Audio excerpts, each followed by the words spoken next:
As we look at the information in column G, we see the name of a person here, and imagine this data here possibly is on a different worksheet, it's in a different workbook, and we're trying to find the information regarding the sales for this person. Now, over in columns A, B, and C, we see that information, but it's displayed somewhat differently. Here's the name, Thiessen Anderson right here. We see the sales value, the 59,597. And so what we'd like to be able to do here, and probably a VLOOKUP, is to say I'll take this value and go find it over here. The problem is that VLOOKUP looks in the left-hand column of the range that we're selecting. And we could somehow figure out a way to pull out Anderson, but in a short list here, we don't have any repeats, but you can bet in a longer list, you are going to have some last names that are going to be identical.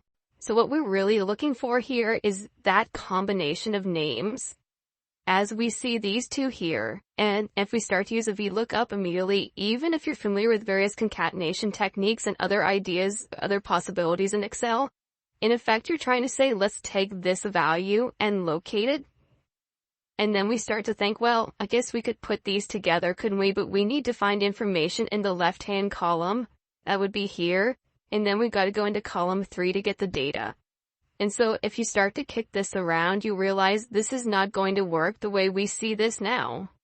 And so instead, we might start with a match function. And here too, we're going to run into some difficulty. Now the match function sometimes is used simply to tell us if information is found. And let's start off with that thought in mind. Is Thiessen Anderson here found over in column A, B of that other list, which remember might be in another worksheet? Match G2, comma. But let's pull together the information from columns A and B. And the last names are found in column A, so let's take all these at once.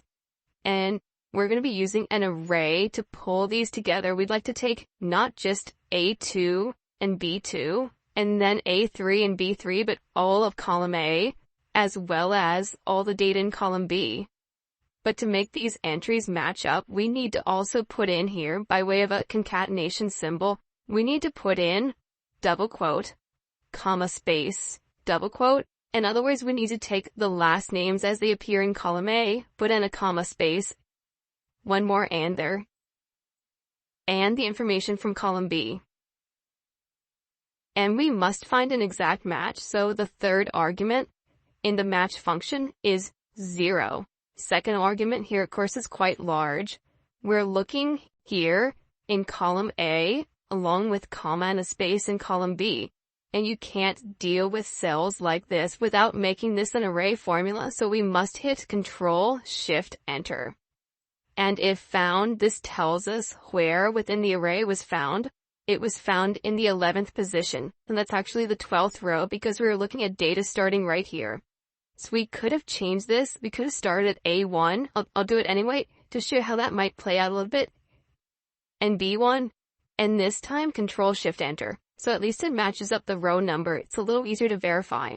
So that tells us the row number. Then we need to use that row number as the second argument in an index function. Index simply says we're looking at a table of data. It might be only a single column, like this data right here, comma.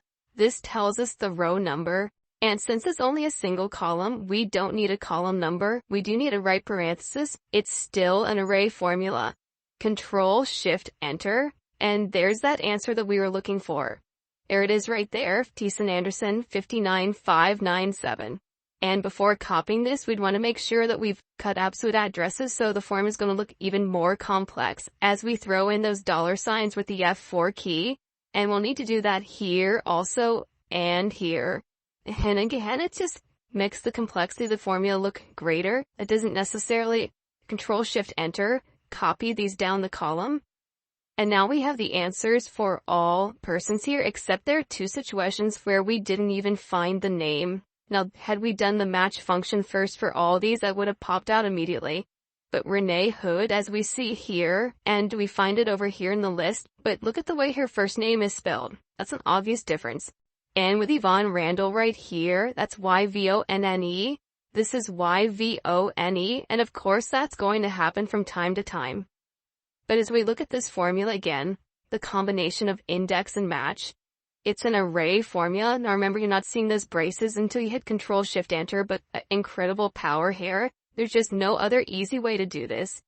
And although this might not seem easy the first few times around, remember you do a lot of work to come up with the answer once, and then when you copy it down a column, you've taken care of thousands of cells potentially.